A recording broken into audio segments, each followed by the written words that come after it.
तो देखिए बच्चों, पिछली क्लास में हम कर चुके थे फिजिकल पेंडुलम, कंपाउंड पेंडुलम। अब हम स्टार्ट कर रहे हैं टॉर्शनल पेंडुलम। तो मैं आपको बता दूं टॉर्शनल पेंडुलम क्या होता है। जैसे मान लीजिए कि आपने एक रोप या स्ट्रिंग हैंग की, उस स्ट्रिंग से ऐसे एक डिस्क जोड़ दी या कोई भी एक आपने ऑब्जेक्ट इस तरीके से उससे हैंग कर दिया, और अब आप इसको घुमाओ बेटा डिस्क को। तो इस रोप को, स्ट्रिंग को अगर आप ट्विस्ट करोगे, तो ट्विस्ट करके अगर किसी एंगल पे छोड़ोगे तो ये वापस घूम के अपनी पोजीशन पे आना चाहेगी। तो ये एक रीस्टोरिंग टॉर्क लगाती है, रीस्टोरिंग टॉर्क लगाती है। कोई भी स्ट्रिंग होती है या रोप होती है तो वो एक रीस्टोरिंग टॉर्क लगाती है, जिससे वो वापस आती है। अगर आपने किसी पर्टिकुलर एंगल से इसको छोड़ दिया तो ये वापस आएगी, फिर दूसरी साइड चली जाएगी, फिर वहां से वापस आएगी, फिर पहली साइड जो थी वहां चली जाएगी।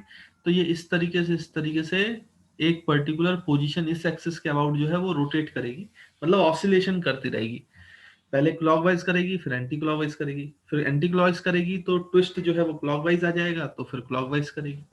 क्लॉकवाइज करेगी तो फिर ट्विस्ट जो है वो क्लॉकवाइज हो जाएगा, तो रीस्टोरिंग टॉर्क एंटी क्लॉकवाइज लगेगा, तो फिर से एंटी क्लॉकवाइज करेगी। तो आप किसी भी चीज को हैंग करो रोप से या स्ट्रिंग से, और आप उसको थोड़ा सा ट्विस्ट कर कर छोड़ दो, तो आप देखोगे कि वो इस तरीके से क्लॉकवाइज एंटी क्लॉकवाइज जो है ऑसिलेशंस परफॉर्म करेगी।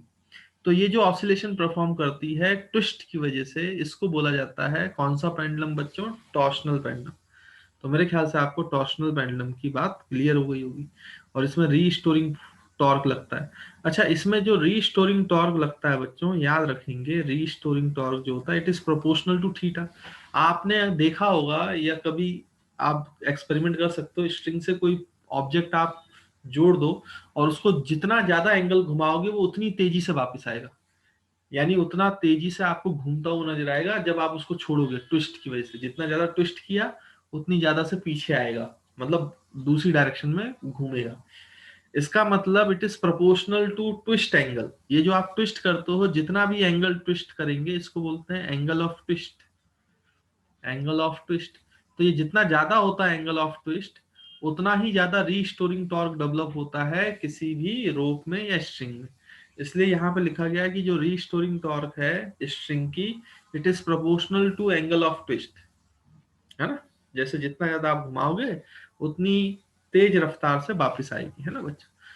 तो यहाँ पे अगर रीस्टोरिंग टॉर्क आपको लिखना है तो it is proportional to minus K theta, क्योंकि जैसे मैंने बताया ना, आप क्लॉकवाइज ट्विस्ट करोगे तो रीस्टोरिंग टॉर्क एंटी क्लॉकवाइज लगेगा।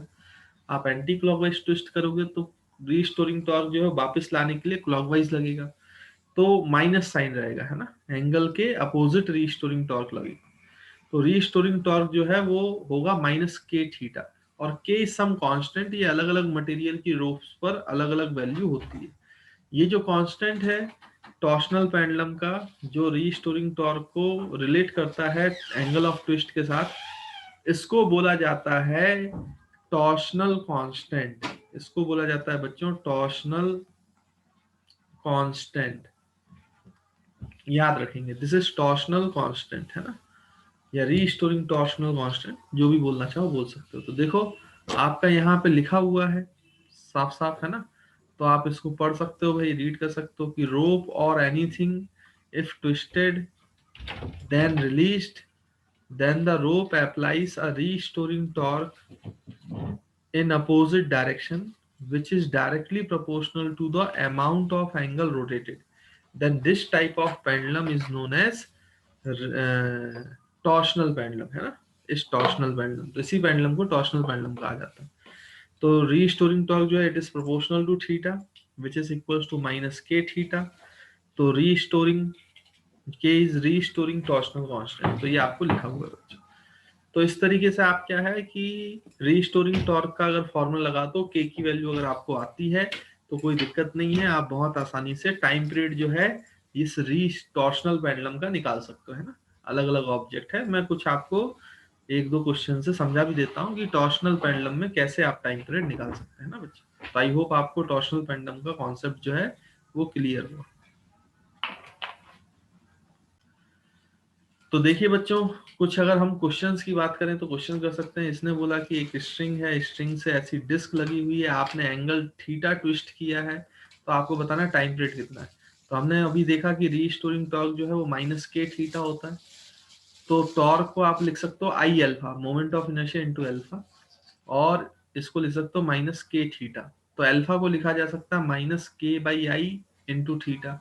तो अल्फा की एक वैल्यू होती है standard minus omega square into theta. अब ओमेगा स्क्वायर की जगह क्या है बच्चों, के बाई आई, तो ओमेगा की वैल्यू हो जाएगी रूट के बाई आई। अब जब एक बार ओमेगा आ गया है तो आप टाइम पीरियड का फॉर्मूला लिख सकते हो 2 पाई बाई ओमेगा। तो 2 पाई बाई ओमेगा, ओमेगा का रेसिप्रोकल कर दो तो ये आई बाई के आ जाएगा, यानी moment of inertia upon constant, torsional constant.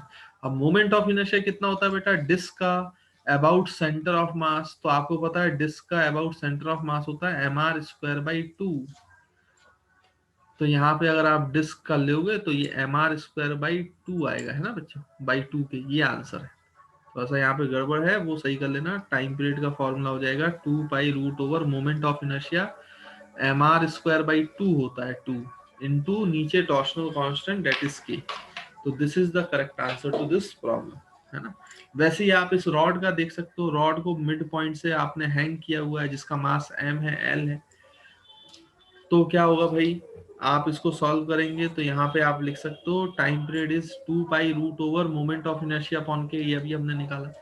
तो 2 pi root over moment of inertia कितना होता है बेटा, सेंटर के अबाउट ml स्क्वायर बाई 12। तो ml स्क्वायर बाई 12 लिख दिया इंटू के लिख दिया। तो जो ये 12 है तो 12 से 12 को लिख सकते हो 4 इंटू 3, 4 2 से बाहर आएगा, 4 रूट से बाहर आएगा तो 2 बचेगा, 2 और 2 कैंसिल हो जाएगा, तो बचा pi root over ml square by 3 K, है ना। तो आई होप आपको बच्चों इन क्वेश्चन से क्लियर होगा कि टॉर्सनल पेंडुलम वाले क्वेश्चंस कैसे परफॉर्म किए जाते हैं। बहुत आसान है, कोई दिक्कत की बात नहीं, बड़ी आसानी से आप इनको सॉल्व कर सकते हैं।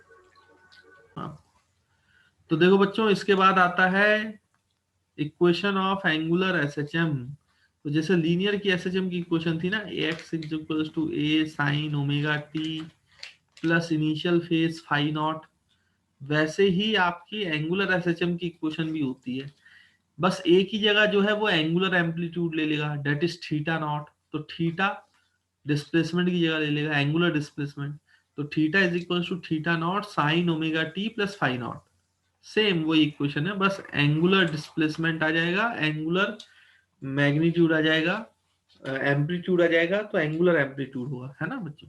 वैसे एंगुलर वेलोसिटी है तो इसको एक बार डिफरेंशिएट कर दो, तो angular velocity theta naught into omega आप बाहर आ जाएगा, जैसे ए ओमेगा होता था। वैसे ही मैक्सिमम एंगुलर वेलोसिटी याद करो, वहां पे ए ओमेगा होती थी, यहाँ पर एक ही जगह थीटा नॉट आ जाएगा, तो थीटा नॉट इंटू ओमेगा। वैसे ही आप वहां पे एक्सेलरेशन जब निकालते थे तो यहाँ पे एंगुलर एक्सेलरेशन निकाल सकते हो, एक बार और डिफरेंशिएशन कर दो तो minus Q not omega square, जैसे वहां पे माइनस ए ओमेगा स्क्वायर होता था, theta theta not omega square into sine omega T plus phi not. तो ये वैसी इक्वेशन है जैसी बच्चों लीनियर की थी, बस डिस्प्लेसमेंट की जगह एंगुलर डिस्प्लेसमेंट लिखना है, तो एम्पलीट्यूड की जगह एंगुलर एम्पलीट्यूड लिखना है, बाकी कोई भी दिक्कत नहीं है, सेम इक्वेशंस है ना। तो इससे आपको ज्यादा परेशान होने की जरूरत नहीं है। तो आई होप आपको ये पॉइंट भी बच्चों क्लियर है। तो देखो बच्चों यहाँ पे एक क्वेश्चन दिया है वो आप सॉल्व कर सकते हो। बोला गया है कि एक सिंपल पेंडुलम है, does angular SHM and start from mean position. तो वो मीन पोजीशन से स्टार्ट करता है भाई, एंगुलर एसएचएम कर रहा है तो थीटा नॉट तक जाता है, एस शोन, ये फिगर शोन किया हुआ है, ठीक है। अच्छा बच्चों जब एंगुलर एसएचएम जो है या लीनियर एसएचएम याद करो, जब मीन पोजीशन से स्टार्ट होता था तो जो फाई नॉट की वैल्यू होती थी इनिशियल फेज वो 0 होता था।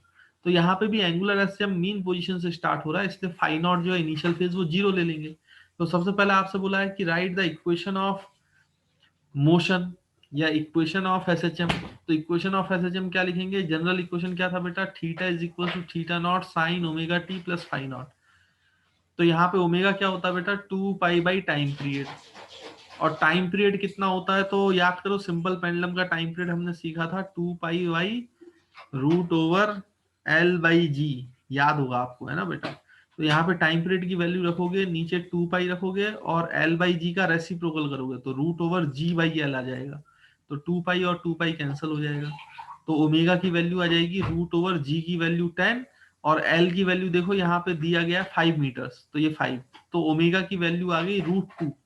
देखो ओमेगा की वैल्यू आ गई √2, और फाइव नॉट में बता ही चुका हूँ कि 0 होगा क्योंकि ये मीन पोजीशन से चल रहा है। तो थीटा नॉट लिखो, थीटा नॉट इज π/60, ये आपको क्वेश्चन में दिया हुआ है। थीटा नॉट जो है वो π/60 है यहाँ पर, है ना, ये क्वेश्चन दिया है। मैक्सिमम एम्पलीट्यूड π/60 है, तो π/60 into sine omega T, omega की वैल्यू √2 है तो √2 इंटू टी, और फाइव नॉट 0 है तो लिखने की जरूरत नहीं। फिर दूसरा बोला गया कि angular velocity at mean position, तो मीन पोजीशन पे जो वेलोसिटी होती है बेटा वो मैक्सिमम होती है, तो एंगुलर वेलोसिटी भी मैक्सिमम होगी, और मैक्सिमम वेलोसिटी होती है एम्पलीट्यूड इंटू ओमेगा।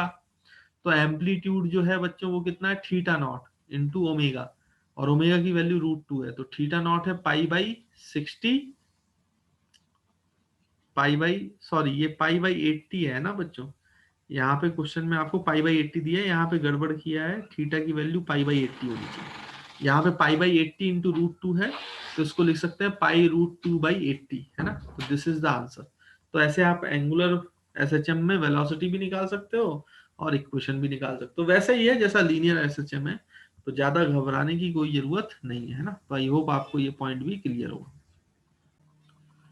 तो देखो बच्चों, अब हम एक चीज और सीखेंगे, that is energy method to find the time period.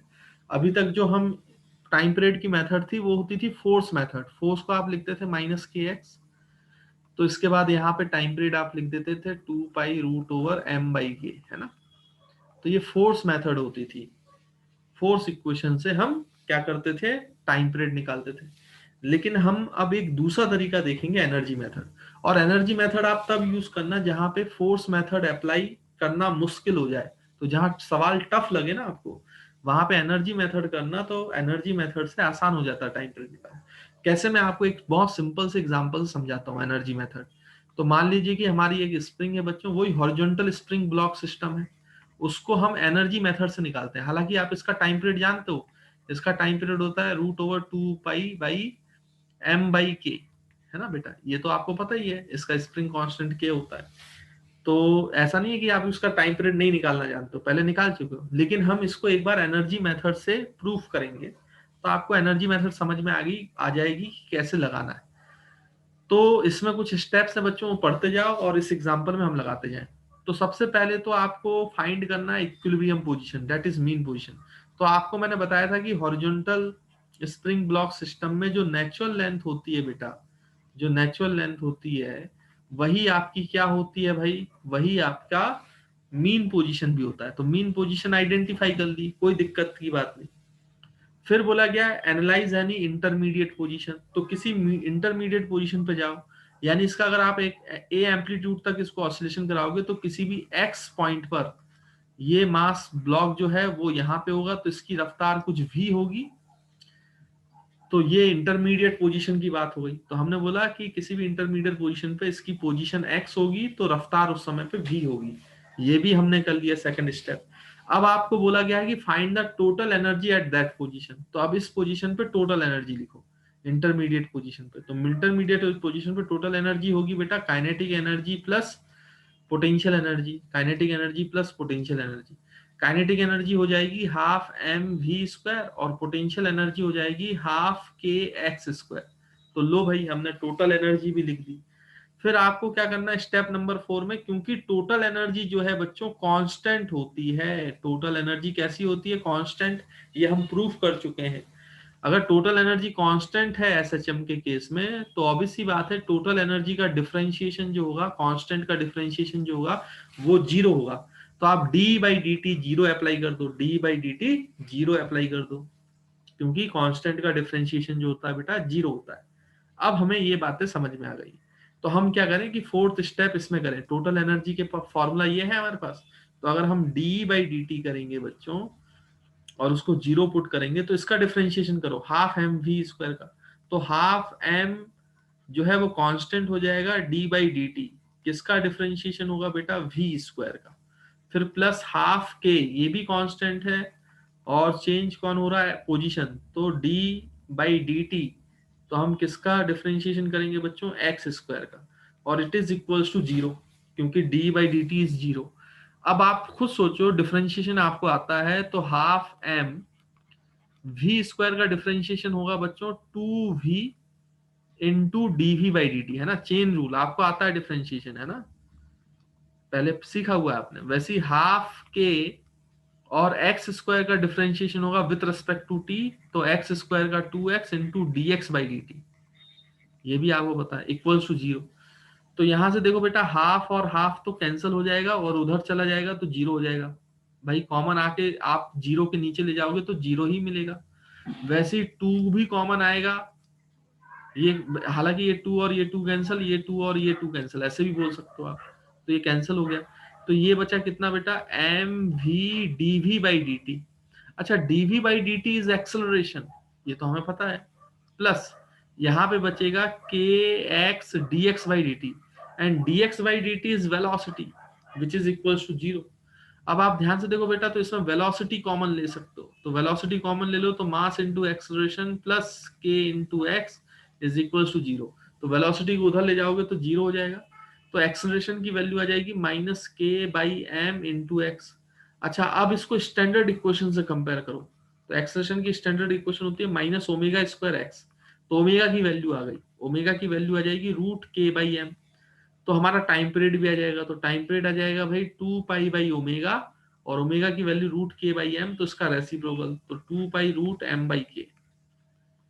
तो देखो बच्चों, इस तरीके से आप एनर्जी मेथड लगाकर जो है वो क्या निकाल सकते हो, टाइम पीरियड निकाल सकते हो। देखो कितना आसान तरीका है निकालने का। सबसे पहले मीन पोजीशन आइडेंटिफाई करो, मीन पोजीशन से किसी इंटरमीडिएट पोजीशन पे आ जाओ, किसी इंटरमीडिएट पोजीशन पर टोटल एनर्जी लिखो, टोटल एनर्जी का डिफरेंशिएशन 0 करो, डिफरेंशिएशन करो, सॉल्व करो, एक्सेलरेशन की इक्वेशन आएगी, एक्सेलरेशन की इक्वेशन आएगी तो उसको ओमेगा स्क्वायर एक्स लिखो, ओमेगा निकालो, टाइम पीरियड निकालो, सिंपल, कोई इसमें ज्यादा रॉकेट साइंस नहीं है। तो आई होप आपको ये समझ में आया होगा बच्चों कि एनर्जी मेथड कैसे अप्लाई की जाएगी, है ना। अब देखिए बच्चों, यहाँ पे मैं ये ड्राइंग जो है वो क्लियर कर रहा हूँ और हम थोड़ा सा और आगे बढ़ते हैं। तो मैं आपको एक बहुत बढ़िया सवाल बताता हूँ जो आप फोर्स इक्वेशन से नहीं कर पाओगे, लेकिन एनर्जी मेथड से इतना आसान हो जाता है ये सवाल कि बहुत आसानी से आप टाइम पीरियड निकालोगे, जबकि ये बहुत टफ सवालों में गिनती होती है इसकी, है ना। लेकिन आप देखेंगे आप कितनी आसानी से इस सवाल को सॉल्व कर लोगे, आपको बिल्कुल भी टफ नहीं लगेगा। देखो क्या क्या क्वेश्चन है, मैं आपको बताता हूँ। इसमें बोला गया है कि एक सॉलिड सिलेंडर है, सॉलिड सिलेंडर के सेंटर से एक स्प्रिंग को अटैच किया गया है, और ये जो है बेटा, जब इस सॉलिड सिलेंडर को मतलब स्प्रिंग को इलोंगेट किया जाएगा, तो जब ये स्प्रिंग इलोंगेट होगी तो ये सॉलिड सिलेंडर घूमेगा। ऐसा सोचो कि सॉलिड सिलेंडर का एक एक्सल है, एक्सल है मतलब ऐसा सोचो कि ये सॉलिड सिलेंडर है, आपको इस तरीके से अगर दिखाई दे रहा है, तो इसके बीच में एक ऐसा एक्सल फंसा हुआ है, एक्सल, है ना, जैसे गाड़ियों में होता है, गाड़ियों में होता है, पहियों से निकला होता है। तो ये जो स्प्रिंग है बेटा, ये स्प्रिंग को आपने इन दोनों पॉइंट से अटैच किया हुआ है। तो जैसे ये स्प्रिंग आगे जाएंगी या पीछे जाएंगी तो ये सिलेंडर रोल करेगा, रोल करेगा, मतलब यहाँ पे सिलेंडर की प्योर रोलिंग हो रही है, प्योर रोलिंग हो रही है। ये आगे भी बढ़ेगा और सिलेंडर घूमेगा भी, ये सिलेंडर खिसक नहीं रहा है जमीन में, ये सिलेंडर घूम रहा है, आगे जा रहा है। अब खुद सोचो बेटा, जब ये स्प्रिंग आगे जाएगी तो ये सिलेंडर घूमते घूमते घूमते घूमते आगे जाएगा, स्प्रिंग इलोंगेट होगी, फिर ये घूमते घूमते घूमते घूमते पीछे आएगा, लेकिन इसकी पीछे की तरफ वेलोसिटी होगी इसलिए रुकेगा नहीं, ये फिर घूमते घूमते घूमते घूमते पीछे जाएगा। फिर ये के एक्स फोर्स जब बढ़ जाएगा तो इसकी वेलोसिटी यहाँ 0 होगी, फिर ये घूमते घूमते घूमते घूमते आगे आएगा, फिर ये मैक्सिमम एम्पलीट्यूड तक जाएगा, फिर घूमते घूमते घूमते घूमते घूमते पीछे आएगा, फिर आगे जाएगा। तो ऐसे ये घूमते घूमते ऑसिलेट करेगा, ये घूमते घूमते बच्चों ऑसिलेट करेगा, ध्यान से देखें, यानी कि ये प्योर रोलिंग के साथ ऑसिलेशन हो रहा है। अब आप खुद सोचो, यहाँ पे फ्रिक्शन भी काम कर रहा है, फिर उसका टॉर्क भी निकालना पड़ेगा, नेट इक्वेशन में आपको स्प्रिंग फोर्स का भी इक्वेशन लिखना पड़ेगा, फ्रिक्शन का भी लिखना पड़ेगा, फिर निकालना पड़ेगा, तब तो आप परेशान हो जाओगे। फोर्स मेथड से ये सॉल्व नहीं होगा क्वेश्चन। अब आपसे ये बोला कि अगर ये ऑसिलेशन है कि टाइम पीरियड कितना होगा, ये बताओ, find the time period of this oscillation of wheel cylinder. अब इसका ऑसिलेशन निकालना बड़ा ही टफ काम है अगर आप फोर्स मेथड से सोचें, इतना आसान नहीं होगा, ऐसा नहीं बोल रहा हूँ कि निकाला नहीं जा सकता, लेकिन it is very difficult to find, है ना, ये देखा, it is very difficult to find friction. आपको पहले तो फ्रिक्शन ही पता नहीं चलेगा कि कहाँ लग रहा है, कैसे लग रहा है, क्या वैल्यू है, बाकी आप तो भूल जाओ बाकी की चीजें निकालना। इसलिए ऐसे सवालों को अकलमंदी ये है कि फोर्स इक्वेशन से काम नहीं बन रहा है तो हमें एनर्जी मेथड से जाना चाहिए। इसलिए मैं आपको बोल रहा हूं, जब भी ऐसा सवाल दिखाई दे कि आप बहुत ज्यादा फंस जाएं और आपसे क्वेश्चन आसानी से सॉल्व ना हो, तो आप हमेशा एनर्जी मेथड को अप्रोच करें। एनर्जी मेथड हमेशा आपको कोई ना कोई रास्ता दिखा देगी, है ना। तो ये मेरे ख्याल से इंपॉर्टेंस है एनर्जी मेथड की, है ना, तो ये बात आपको ध्यान रखनी चाहिए। अब सबसे पहली बात तो इसकी मीन पोजीशन निकालो। तो मीन पोजीशन तो बेटा यही है जब ये नेचुरल लेंथ पे स्प्रिंग है ना। अब ये नेचुरल लेंथ से आगे जाएगी तो किसी इंटरमीडिएट पोजीशन में मान लो एक्स डिस्प्लेसमेंट हुआ, तो इस पे पीछे की तरफ फोर्स लगेगा के एक्स, और फ्रिक्शन लगेगा इसके आगे की तरफ बच्चों, और ये घूमेगी उस समय ओमेगा से, और चलेगी कुछ रफ्तार v से। तो फिर आपको इसकी टोटल एनर्जी लिखनी है। तो जो थर्ड स्टेप है इंटरमीडिएट पोजीशन पर टोटल एनर्जी, तो टोटल एनर्जी होती है बेटा kinetic energy plus potential energy. अच्छा यहाँ पे ध्यान दे, काइनेटिक एनर्जी इसके घूमने की वजह से भी है और चलने की वजह से भी है। याद करो मैंने आपको समझाया था, combined translation plus rotational motion में एनर्जी लिखना सिखाया था। तो आपको काइनेटिक एनर्जी दोनों की वजह से लिखनी पड़ेगी, चलने की वजह से भी और घूमने की वजह से। हालांकि पोटेंशियल एनर्जी स्प्रिंग की आपको एक्स की वजह से लिखनी पड़ेगी लॉन्गेशन, तो पोटेंशियल एनर्जी तो आप डायरेक्ट लिख लोगे हाफ के एक्स स्क्वायर, लेकिन काइनेटिक एनर्जी वेलोसिटी की वजह से लिखा जाएगा हाफ एम वी स्क्वायर, और प्लस रोटेशन की वजह से लिखा जाएगा हाफ आई ओमेगा स्क्वायर। याद करो जब बॉडी घूमती है तो रोटेशनल काइनेटिक एनर्जी होती थी हाफ आई ओमेगा स्क्वायर। याद होगा बच्चों, ये प्रूफ किया था हमने मोमेंट ऑफ इनर्शिया स्टार्ट करते समय। तो यहाँ पे अब ये टोटल आप लिखोगे, और इसके बाद फिर आपको पता है कि टोटल एनर्जी तो कांस्टेंट रहनी है एसएचएम के केस में, तो डी बाई डी टी जो होगा वो जीरो होगा। अब इसको डिफरेंशिएट कर डालो, तो डिफरेंशिएट करेंगे। अच्छा एक चीज याद रखिएगा कि प्योर रोलिंग बोल दिया, प्योर रोलिंग में हमेशा एक चीज वैलिड होती है, omega is equal to V by R. ध्यान रखना बेटा, आर इज द रेडियस, है ना, रेडियस ऑफ व्हील। तो omega is equal to V by R, ये मैंने आपको रोटेशनल मोशन में प्योर रोलिंग में बताया था। ओमेगा जो है वो हमेशा वी बाई आर के बराबर होता है। किसमें होता है? तो प्योर रोलिंग में होता है, याद रखेंगे।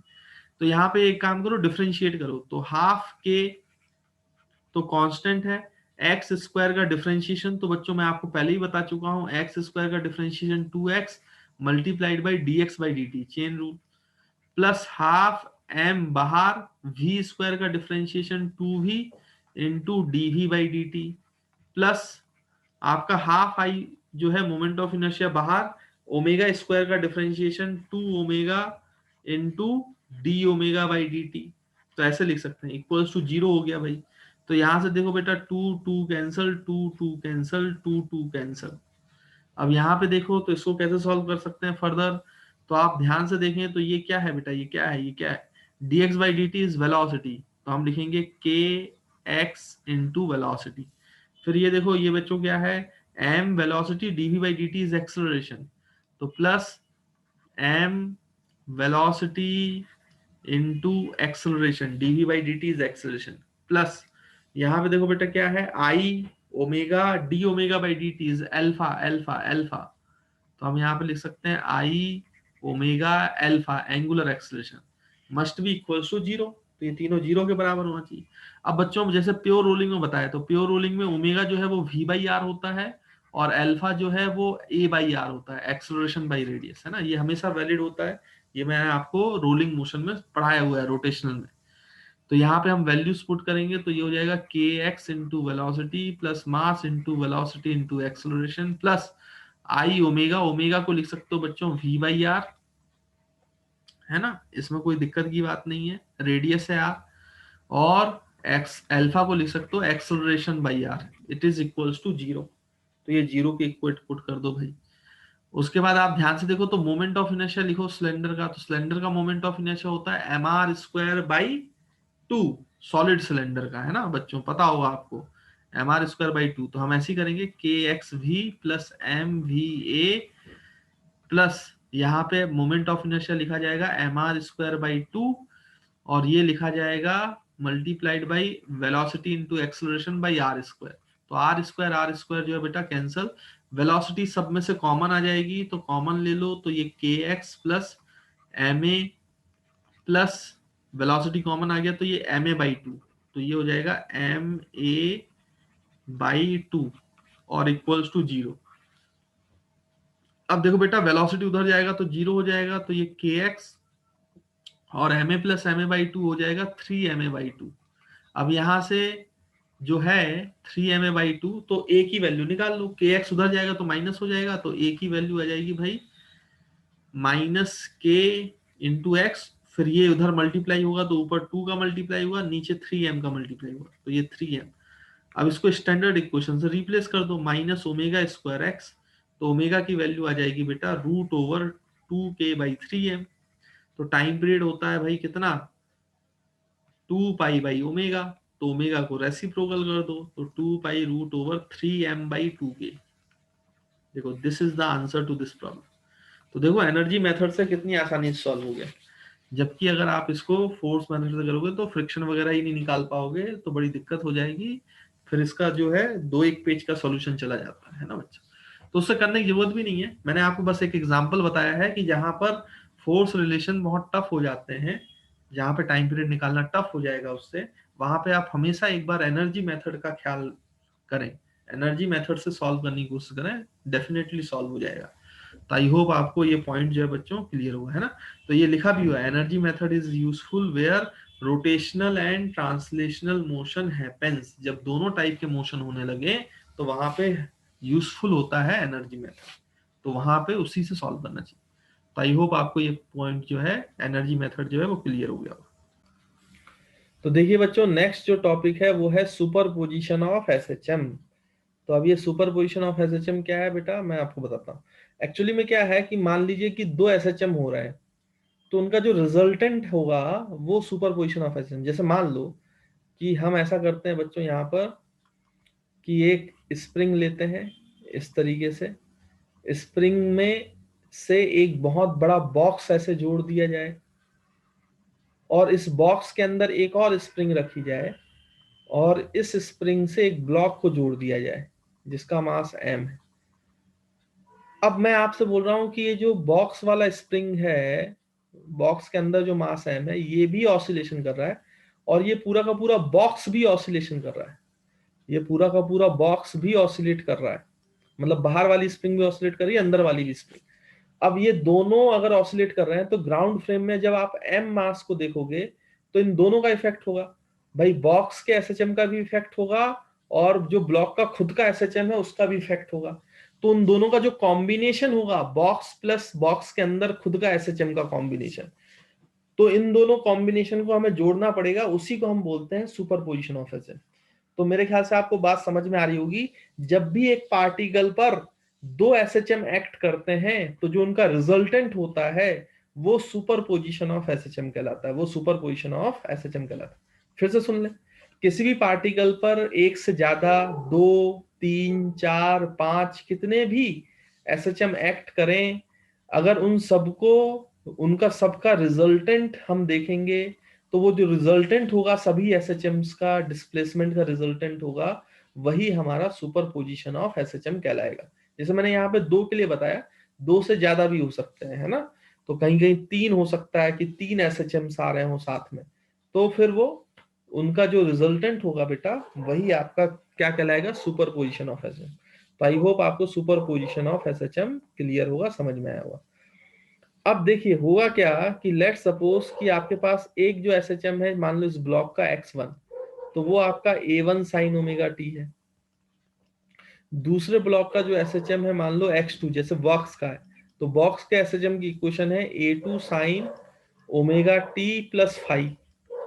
अब इन दोनों का जो रिजल्टेंट है वो आपका x है बच्चों, मतलब ग्राउंड फ्रेम से इस ब्लॉक का रिजल्टेंट एसएचएम।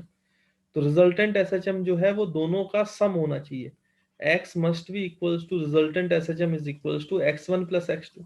लेकिन अब इसको सॉल्व कैसे करें, तो ये बड़ी दिक्कत की बात है। तो इसलिए इसको सॉल्व करने के लिए क्या करते हैं, पहले कुछ चीजें समझते हैं अपन। अगर मान लिए इन दोनों का फेस सेम होता तो जिस समय ये अपने मैक्सिमम पे होता उस समय बॉक्स भी अपने मैक्सिमम पे होता, तो इसके एम्पलीट्यूड और इसका एम्पलीट्यूड जो है वो ऐड हो जाता, तो ग्राउंड वाले आदमी को इसको बाहर जाता दिखता। जैसे मान लो कि भाई ये बॉक्स है, तो बॉक्स अपने मैक्सिमम एम्पलीट्यूड पर है, तो बॉक्स यहां से खिसक के ये आ गया बेटा, ये आ गया। बॉक्स का मैक्सिमम एम्पलीट्यूड है तो बॉक्स खिसक के ये आ गया, मान लो ये इसका एम्पलीट्यूड A2 है। फिर ये जो इसके अंदर स्प्रिंग था ये भी तो अपने मैक्सिमम एम्पलीट्यूड पे है, देखो बेटा ये भी तो मैक्सिमम एम्पलीट्यूड पर है।